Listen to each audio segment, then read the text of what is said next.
Okay, I was checking out this video with Jack Posobiec, and he's of the view basically that Antifa, its roots go back to communism, basically all the way back to, let's say, the 1920s or 20s, to the era of Lenin and Trotsky and all the rest of it. Whereas, he may be right. I haven't done a lot of research into Antifa, but my sense is that it actually probably has closer links to the KKK, because the KKK is probably not what you think it was. It's certainly not what I thought it was before I started looking into it. Anyway, let's check out Posobiec first. Intelligence officer and later acted as Special Projects Director for Citizens for Trump. He is author of 4D Warfare, a doctrine for a new generation of politics. Jack Posobiec. 4D Warfare. I haven't read the book. It could be great, but that's got to be one of the worst titles I think I've ever heard of. Anyone talks about 3D, 4D. How about 2D, 1D, 5D, 6D? No Ds. You get it's like an E for effort in that one. It's too catchy. It's got this kind of cheap, sleazy, catchy thing to it. Again, I haven't read the book. Maybe it's got a great point. I don't know. It's just an initial reflection or response of mine. Wonderful to have you on American Thought Leaders. Jan, thank you so much for finally having me on here.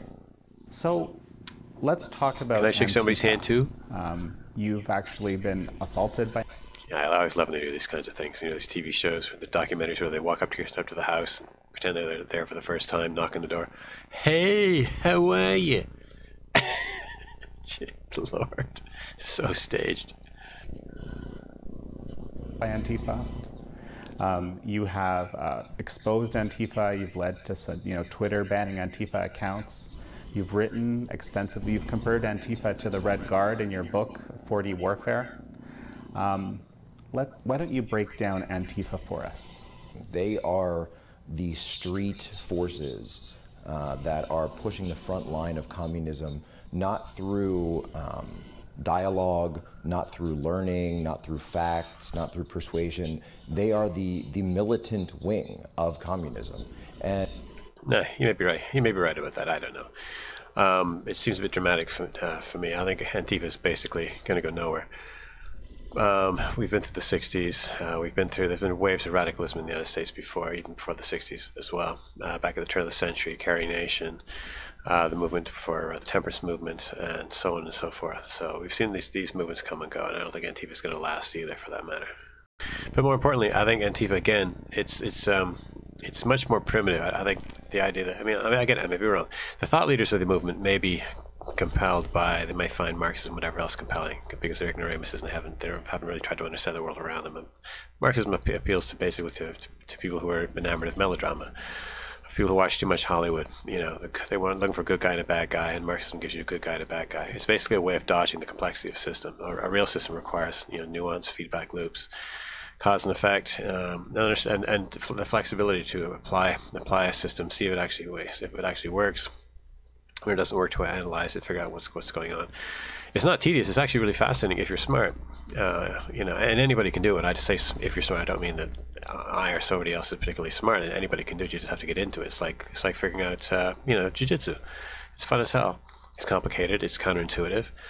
It's not about good and bad guys. Your opponent's not the bad guy. You're not the good guy. It's just this whole process of challenging yourself to learn more, to do more, and in a sense, with something like jiu-jitsu, basically, the good guy is who you are today, and the bad guy is who you were yesterday, and you're constantly trying to kind of outperform yourself. So you don't waste your time trying to in the class, and if you're smart about it, you don't waste your time trying to beat everybody in the class. Right? What you try to do is you try to improve yourself and be a better person than you were the day before, which is the way I measure myself anyway, and it's fun. And it takes the animosity out of it, and the nerves and the jitteriness, and the kind of hyper competitive streak, and the whole tendency to engage in sadism and whatever else. Anyway, it's a much smarter way to do things, rather than have, again, this good guy versus bad guy mindset, which I think is just really childish and counterproductive. Anyway, I'm rambling, going on and on. Basically, I'll just get into my bit about it, the connection I believe that Antifa has really with the KKK. And let's say probably 6 or 7 or 8 minutes from now, I'll come up with some real evidence, and I'll take it from there. So anyway, first my ramble, then the evidence. Thanks. Also, Posobiec is saying that Antifa is this kind of arm of the Communist Party, and that is basically its roots are to be traced back to the Communist Revolution back in Russia in the early 1920s. That's interesting. I don't know if that's really the way in which I would look at it, but there could be something to that, of course. I mean, I suppose it's the easiest route to take. On the other hand, myself, I would be thinking of something like a spontaneous sort of native response, basically something akin to the KKK. Again, because the KKK, you would think of it as being pretty much the same organization. The first iteration is in the 1860s, and the second iteration, it would be the 19-teens and 20s. But actually, they're entirely different organizations. The first one was in response to economic dislocation, the election of northern carpetbaggers and southern scalawags into legislatures, using the newly enfranchised black vote. The one man, one vote, one time kind of principle was on display. In other words, when people are not well versed in the ins and outs of democratic politics, they're very easily swayed to vote for criminals. And this was the case. And so a bunch of criminals were elected to various legislatures in the South, and then used their power in the legislatures to basically rape the state budgets and just clean them out. And after filching all the money they could get their hands on, they then went after property. And the way they got it was they massively hiked. They passed bills to massively hike property taxes, which then threw people off the land, which they would then have government auctions for, and then sell it to whomever, to themselves or to well-connected friends and all the rest of it. It's this huge scam. It bankrupted a lot of people, and as a consequence, there was an uprising, if you will, and that uprising is known as the KKK. Which is why Nathan Bedman Forrest could say that our principal concern is not African Americans. In fact, we don't blame. We just Afro Americans and blacks. We don't blame blacks for what's happened. We blame the Northerners who came down and manipulated them for their own nefarious ends. The second iteration of the KKK was it's interesting because it's not at all what you would expect. You would presume that it was another race-based organization, when in fact the original founder tried to make this race-based organization a going concern, and it completely failed. Because apparently there wasn't enough racism in the South, and so instead, what he had to do, he brought in two public relations people, two marketing specialists, a husband and wife team, who then suggested that he reorganize the KKK as a what do you call it? Not a Ponzi scheme, a pyramid scheme. It was basically a get-rich-quick scheme. You signed up you had to pay to join, and everybody else that you recruited afterwards, you got 20% of their sign-up fee. And everyone that those people in turn signed up, you got 5% of those people's sign-up fees, and so on and so forth. And so it was a way of making money, which is why KKK could be really popular in a place like Oregon, where there was no black population to speak of. So the KKK is very kind of protean, very kind of plastic. I need a better word. It doesn't fit neatly into categories. Again, another difference between, for example, the first iteration of the KKK, Nathan Bedman Forrest was basically brought on board to head it, and when he felt it was becoming a threat to democracy, he shut it down. This is back in 1868, maybe something like that, or 1869 thereabouts. Anyway. And he did this basically because, when you put people behind masks, you can let all kinds of people to feel like they have carte blanche to do whatever they want, which then results in everything from extortion to pressure for sex, rape, people going on just acting like animals, being sadistic and all the rest of it. And Forrest hung at least 3 people he claimed anyway for terrorizing populations in the South, had them court-martialed and hung because it was getting out of hand. So he ended up just closing down the whole organization because it was just uncontrollable. Again, for the same reason that Antifa today is getting out of control. When you put nerds, nice people behind masks, they begin to realize they can live out all their fantasies, all their lust for power. Because nice people don't have any power in society. That's why they're nice people. They go along to get along because they're weak. You put them behind a mask, and then within a throng of people, you basically have a mob mentality. And what a mob mentality refers to, basically, is a group of nice people who feel they can now live out their fantasies, their violent fantasies, and nobody can stop them because they're basically incognito. If you're in a large group of people, you're basically incognito.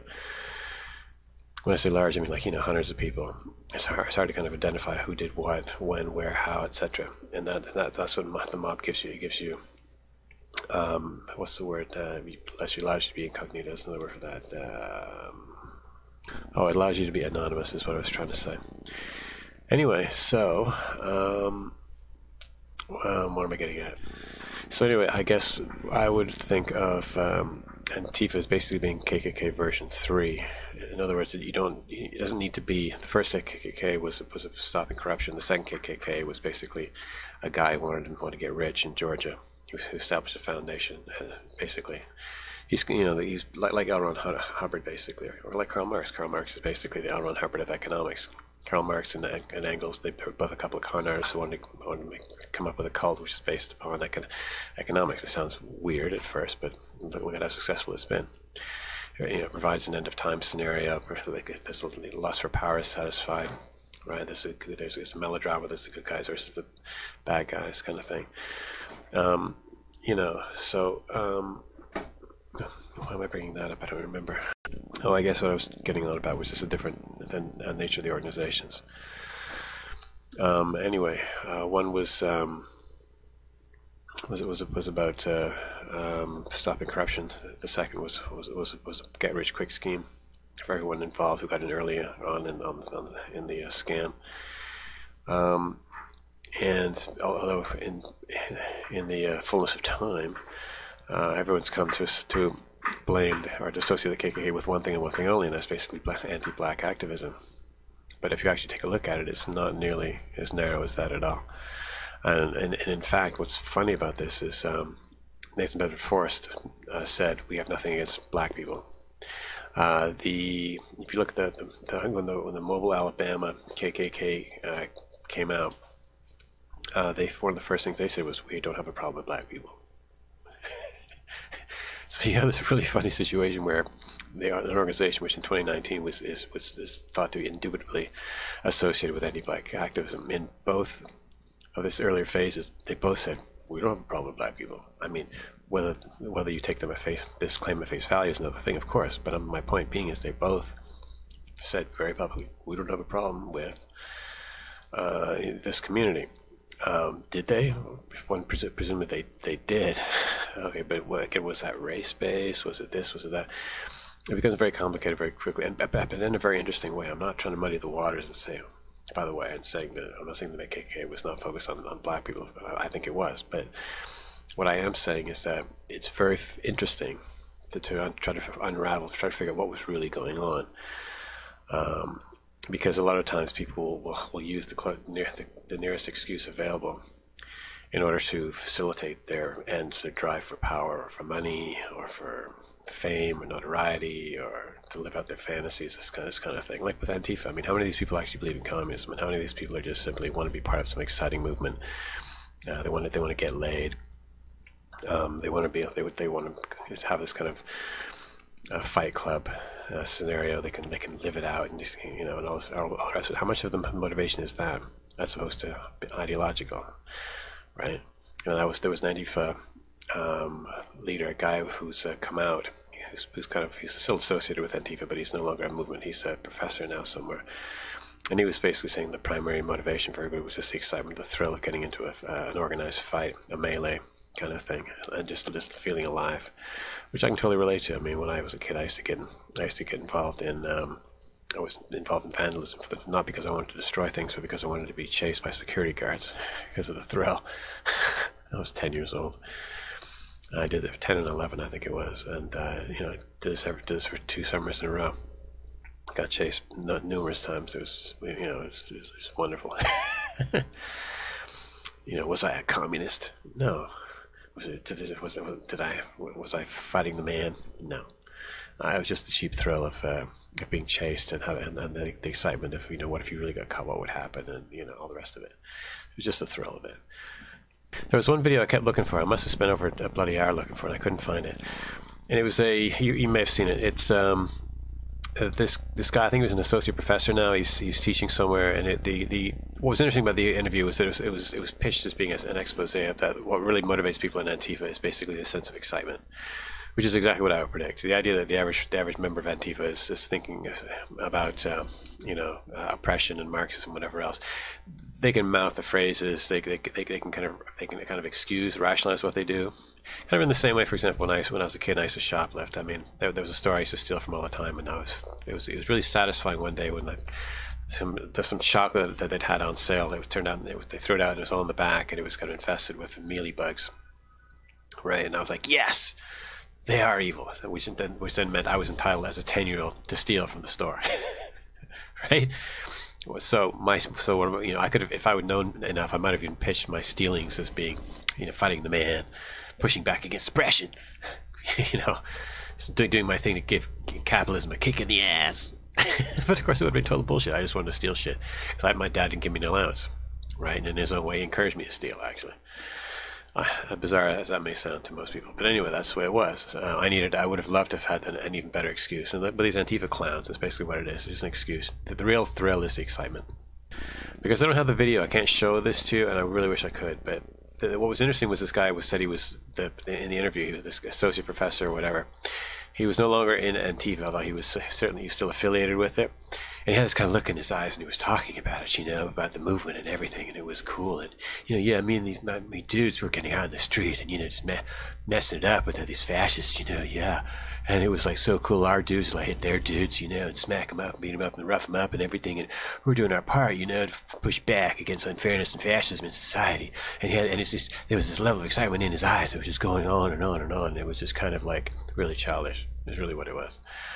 It just showed you basically about a person who finally, he's like, he had this kind of fresh convert kind of glint in his eyes, this kind of staring thing about them, and it was just so obvious. At least it seemed to be that way. My memory is notoriously bad, but that's how I remember it. But again, it leads back to again my presumption that Antifa is more closely aligned with something like the KKK, which is much more kind of an organic thing, which is very practical. In Europe, I think people tend, because of the education system and because of the different traditions, people tend to take these ideologies more seriously. Whereas in the United States, an ideology is like a fad. It's like a hairstyle. Not just America, I mean in Canada too. And people just don't. I mean, if you've watched people do like street interviews with people, I should put that on. That's just too freaking funny. Well, you've seen them. You know what I'm talking about. Who's the capital of the United States? Who's it named after? Oh, you mean Washington D.C.? Thomas Jefferson? You get people like this all the time, and you're like, come on, this got to be a joke. He's just taking the piss, right? No, it's actually real, as far as I can tell. Anyway, my point being is just most people just, I remember when I was a kid, there was the joke, who's buried in Grant's tomb, and I'm sure I fell for it. Who's buried in Grant's tomb? I don't know. Bozo the clown. I'm sure I flubbed that too. But anyway, this is just the North American way. People just don't really pay much attention to stuff. It's very easy to get a reputation as being a what's the word? An intellectual in North America, because most people are busy doing other things and making money. They're making a living. Life is good. You've got a big house, big 4K TV, big refrigerator, 2 cars in the garage. You're not worried about ideology, which is actually the optimal way to live. You shouldn't have to worry about these things. It's a relief you don't have to. I mean, I could even it reminds me of H.L. Mencken, one of his criticisms of the success of the mass media, of the newspapers and whatever else in the early 20th century, was he said, when he was younger, people weren't aware of what was going on around the world, and life was much more relaxed and sedate. Whereas, with the arrival of cable, telegraph cable, and all the rest of it, people became connected with the rest of the world, and people's anxiety levels just shot through the roof. people are worried about the rise of the oncoming First World War, the rise of fascism in the interim between the 1920s, 1930s, and all the rest of it. People are just constantly kind of on edge. There's always these disasters happening around the world. People are worried about the weather, climate's changing, because people have always been worried about climate change, even before the whole invention of anthropogenic climate warming. And it just changes the whole kind of zeitgeist, shall we say. Anyway, there's a mosquito buzzing around me here. I'm going to get it. Okay, mosquitoes escape me, but anyway, I'm going to stitch the rest of the video, which I had recorded earlier this morning when I was a little bit less hyper. Oh yeah, I should get into Jack Posobiec, just in case you're not all that familiar with him. According to Wikipedia, John Michael Posobiec III was born December 14th, 1985. He is an American alt-right internet troll. Oh, there's no bias there. And conspiracy theorist. Well, however you define that. Best known for his pro-Donald Trump comments on Twitter. He has promoted fake news. Well, who hasn't? He included the debunked Pizzagate conspiracy theory. Yeah, that does seem a bit weak. But when it comes to promoting fake news, I mean, who hasn't promoted fake news? I mean, if I go to NBC, are they going to say they promote fake news? Well, here we are, MSNBC, not NBC. MSNBC is an American paid television network that provides news coverage and political commentary from NBC News on current events. Where's the fake news bit? What? Let's do a quick search for fake news. So I did a text search on the page for fake news right up here. See it? Fake news, and the count 0/0. Oh, that's exciting. Why do I point that out? Well, you obviously just think of the whole kind of fake news thing with Donald Trump being accused of being in cahoots with the Russians.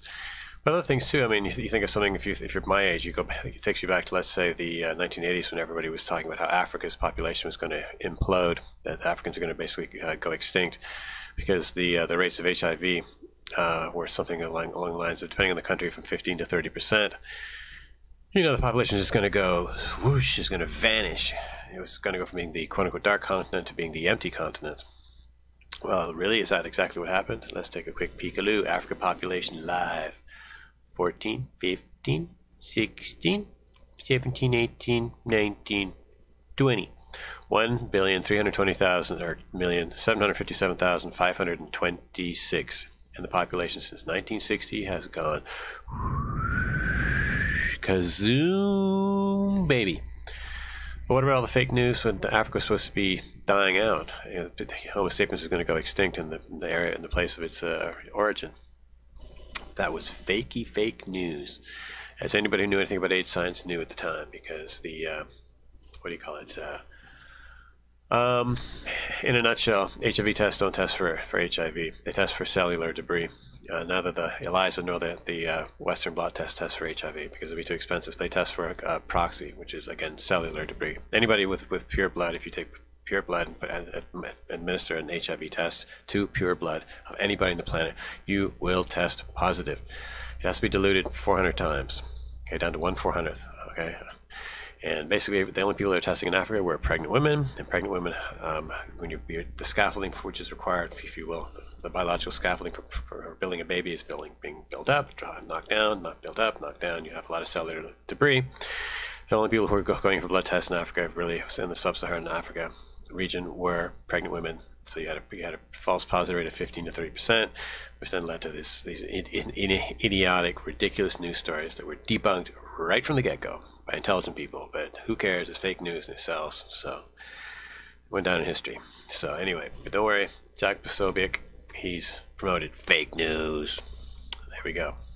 Okay, let's take a quick peek-a-loo at this battered, tattered book, The Modern Ku Klux Klan by H.P. Fry. This is 1921. Let's see here. What are we going to look at? What's interesting about this, I'm just going to take a quick peek-a-loo because otherwise we'll be here forever. So-called this guy is great, anti-Negro propaganda. The funny thing about this guy is he claims to, this is bad. Fry was this reporter who joined the KKK for several years, was I guess a low-level organizer, maybe not even low-level. And then he saw the light after maybe 8 months or something like that, and he left the organization. Anyway, and when he writes this, I'll just show you. Maybe it's faster.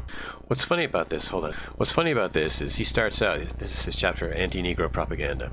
Okay, he goes, I am a white man. I believe the United States is a white man's country. He's lying. Well, he's probably a quote-unquote white man, whatever that means. I was just showing that in an interview, right, in a video I made yesterday that, Native Americans, I mean, many of them were basically quote-unquote white people too. I mean, there was apparently there's a lot of racial, what do you call that, inclusive disparity, diversity in the United States, because America was not populated at one time by one group of people crossing over from the Bering Strait. It was populated by multiple different people, presumably Polynesians. Melanesians are black people, Polynesians as well, and apparently also Caucasians. Why not? So there's still a hell of a lot to learn about the ancient world. Anyway, oh yeah, right. What I mean by his, let me just find it. Okay, he writes stuff like, by all the instincts and traditions of my race, I believe that the United States, having been created by white men, will be ruled by white men. And then down here, experience has shown that the two races get along better when they're segregated. So here you have a guy who's, condemning the KKK, right? And you're thinking to yourself, if you're like, yeah, and see there's some idiot, look at this, racist, racist, with a kind of a almost like lipstick smear. Oh, come on. Don't be so stupid. Okay, this writer is working you, man. I'll show you. It's funny. What I mean is this, basically. He pretends to be anti-black. Okay? And I think he's doing this because what he's trying to do is he's trying to persuade people who are anti-black to leave the KKK. And he can't say that he's for equality of the races. Otherwise, they won't give him a decent hearing. So instead, what he does is he pretends to be anti-black. But when you actually read between the lines, you're like, what? This is the weakest excuse for an anti-black person I've ever seen. Let me check this out.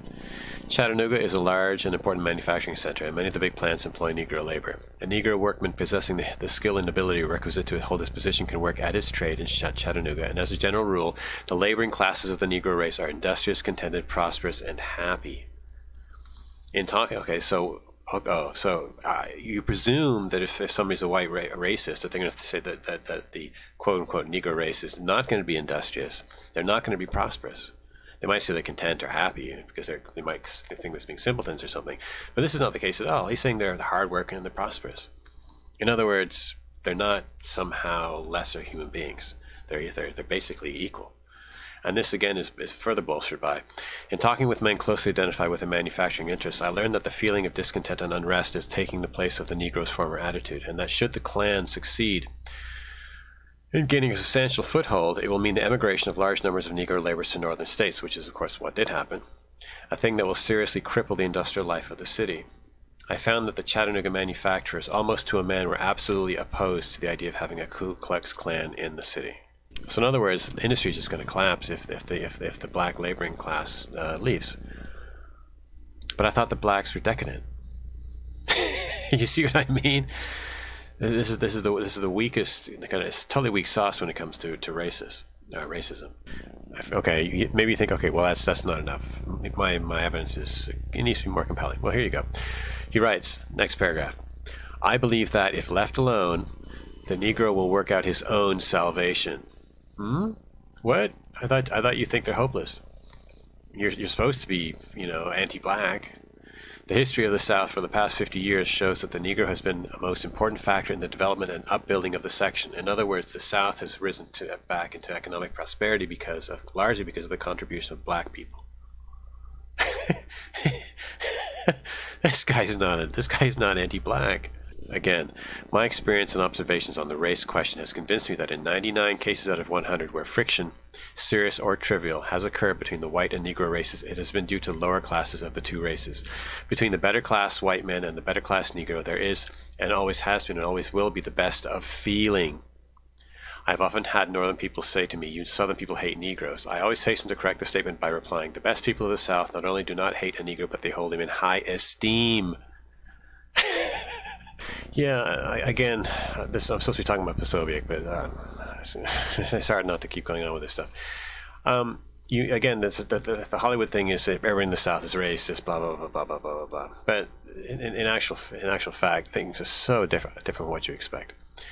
For example, in Texas, you had organizations who basically would murder KKK members on sight. Right? It was by no means, everybody in Texas was pro-KKK or tolerated. No, there were people who were out to murder each and every member of the KKK they get their hands on. Let's see. This is in an Associated Press dispatch from Beaumont, Texas, July 27, 1921. Organization is said to have been effected of a band of men to combat the alleged activities of the Ku Klux Klan in southeast Texas with the announced intention of conducting open warfare. Right? Because this is because officers of the law have not the nerve or desire to place under arrest its members who have violated the law. So basically, the KKK at the time, which is basically the Antifa of today, when they showed up, the Proud Boys, which are today, you get the older version of the Proud Boys showed up, which this is their organization was, going to fight back. We have formed a club or mob, you may call it, of more than 100 fearless men, and we are going to stop you people, meaning the KKK, that version of Antifa. We're going to stop you people with hot lead and hot steel at the first opportunity, and that will not be far off. We have sworn vengeance on such people and will shoot down like a mad dog men whom we learn to be members of the Klan. Yeah. Again, you always want to look at the original documents. It's not remotely close to what you're probably going to find in the average text written by a professor, which makes it into the mainstream. Because the stuff which does make it into the mainstream tends to be kind of hyperbolic and childish and suitable for such crusading newspapers as the New York Times. And God forbid you get your opinions from that rag. Okay, this is the last section that I'll include, but it's worth it. Check this out.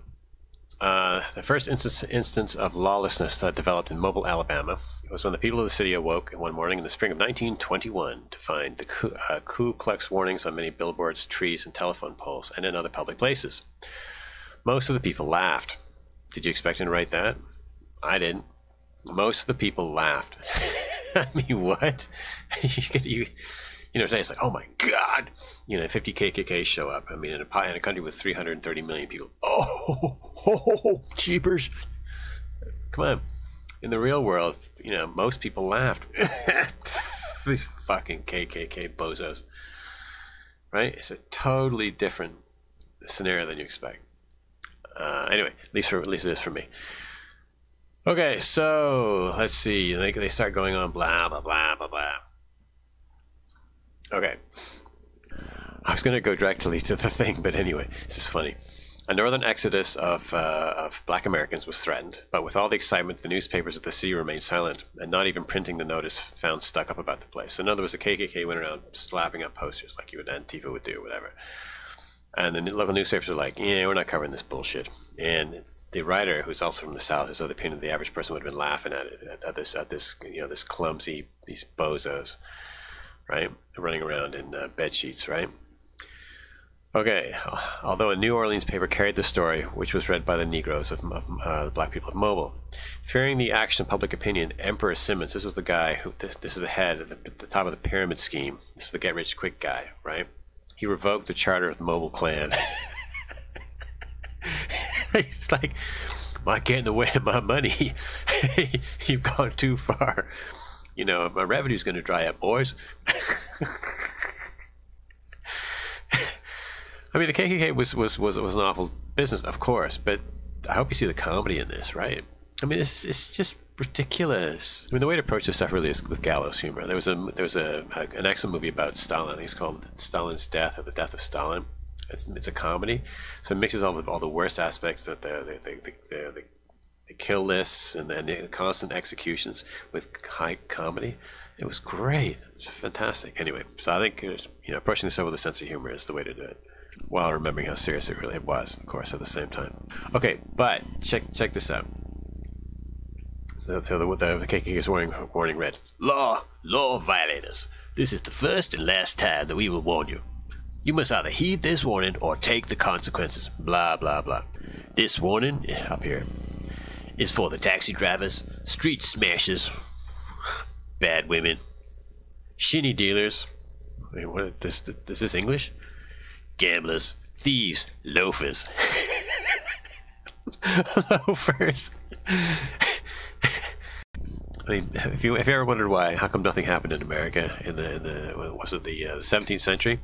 Not the 1700s, but the 1600s. Yes, because they had all these crazy laws on the law books. You were not allowed to loaf. That was punishable with a whipping in much of the colonial America, and up until the 1700s. Anyway, we know you and have your names, and should you violate one of the laws after receiving this warning, be ye assured that we will attend to you without hesitation. Okay, but here's where it gets interesting. No law-abiding citizens need fear anything from this organization, for we stand back of the laws and see that they are enforced regardless. But check this out. This is no Negro whipping organization. We don't got no problem with black people. No. And then it continues. But should occasion arise, be ye assured that we will not hesitate. But check this out. This is where it gets even more kind of interesting, kind of crazy. This warning also applies to colored doctors. 72 hours after this notice, you must have the word colored posted on your sign. Well, first of all, did you think there were colored doctors in the South? I mean, isn't the South supposed to be like racist? And then, who are the customers? Right? Black doctors, black patients. It's the South is segregated, right? But this waiting on white patients must be stopped. So you put two and two together and you realize, hey, wait a minute. You got black doctors in the South. That in itself is surprising, right? Secondly, they're being patronized by white patients, which means there must be respectable people in their community because, after all, the white people are putting their lives in the hands of the black doctors, which means presumably that the black doctors have all gone to have some kind of formal medical training. But isn't the South supposed to be like, this huge kind of class divide, this racial divide and all the rest of it? Huh? Anyway, I should try to keep this short. I was just looking for an excuse to throw out this bit about the KKK, because this has always been really kind of a bit of a surprise, kind of a thing, kind of a pet project that I kind of like to broach with people, because whenever people talk about the KKK, they always have this very simple kind of melodrama, Snidely Whiplash twirling his mustache under his bed sheets, right, and with his whip and tar and feathers, and his hanging, his lynch rope, that kind of a thing. When the reality of the matter is just way more complicated, way more interesting, and also it's just much more positive. I mean, if you think about it, I mean, there's the idea that people are the left would have you believe that people are almost incorrigibly racist. Well, of course, that's what they want you to believe, because that helps. The left gets things done basically by creating a sense of crisis, which then gives them the opportunity to get passed through crazy laws which facilitate themselves, or huge pork barrel projects. They can all get cushy jobs in government agencies or whatever, that kind of a thing. Whereas the reality is, of course, it's not a good guy versus bad guy thing. It's a very kind of complex thing in which people are much more intelligent than the left would have you believe. I mean, left wingers themselves are idiots, so of course they project their stupidity on everyone else. They presume that everyone else is just as dumb as they are. They figure this to say themselves are incapable of nuance, and everybody else must be incapable of nuance as well, which of course is absurd. Anyway, and so if you don't take this melodramatic view of the past, good guys versus bad guys, you can read between the lines and you realize here you have, like I say, to recapitulate, you have a guy who I believe believes in equality of the races, who then pitches himself as being a white supremacist, joins the KKK to understand what they're about, comes out, he's a newspaper reporter, that does an expose on the KKK, publishes his stuff his material in a book, best-selling book, and then pitches himself once more as a white supremacist as a way to try to convert real white supremacists, to convert them out, or to bring them out of the KKK. So you have this very clever campaign, and the reality of this is just much more interesting than just saying that people in the South had these Jim Crow laws and the KKK were giving black people a very hard time on occasion. This kind of story is way more fascinating. But it's too complicated for left-wing morons, because, and I'm serious, because you see the whole Antifa thing. This is what we're supposed to be talking about anyway. The whole chanting thing. They get up and they just chant, and then they hold their signs, and they're like a bunch of infants. They're like kindergartners. They literally do not have the intellectual acumen to parse something like this and pull it apart. If they read something, if you get the average Antifa reader to read this chapter, they would never, I'm sure, in a million years, realize that the person the author of this is not a white nationalist. The guy's pulling your leg. Come on, people, right? They're just that in that kind of very simple-minded brain mindset. Anyway, all right.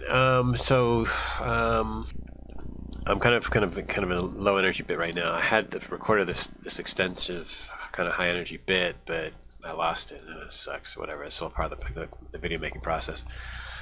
I'll just recapitulate this other thing then, which is to say, the KKK basically, I think is a candidate for explaining Antifa.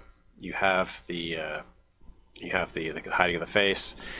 You have the violence. You have the opposition to free speech. And you have the pretense that from the KKK, oh, we don't have a problem with black people. Of course they did. And Antifa's like, oh, we don't we don't have a problem with minorities or whatever else. Our enemy is the people with power and everything. Well, you saw how if you heard Tim Pool says these people are definitely racist because he's had them attack him with all manner of racial slurs. You saw what happened with Andy No, an immigrant. Either he's an immigrant or his parents are immigrants from, I think is it Vietnam or is it Korea? Anyway, he's been subjected to all kinds of racial slurs, and he just got some stuff beat out of him just the other day. So again, you have the same kind of pretense, and in all three cases, people are pursuing different things. With the KKK, there's the economic impetus, which got the whole thing going, but then lent itself to abuses, particularly of black Americans. Then you got the second version, which is basically a pyramid scheme. People want to get rich, they join it, but they need some kind of what do you call it, doctrine. And so they have the racial thing, and so they're anti-Chinese probably in the West, and anti-Jewish in the North, and anti-black in the South, and this kind of a thing. And then with modern Antifa, again, you have another thing where they pretend to be opposed to fascism, but of course they are pro-fascist themselves. They show up, they're all for violence. They dress up in similar outfits in black. And they don't stand for they don't really stand for what they claim to stand for, which is why I would suggest that rather than Posobiec's proposition that Antifa is basically an extension of the Communist Party, I don't buy it.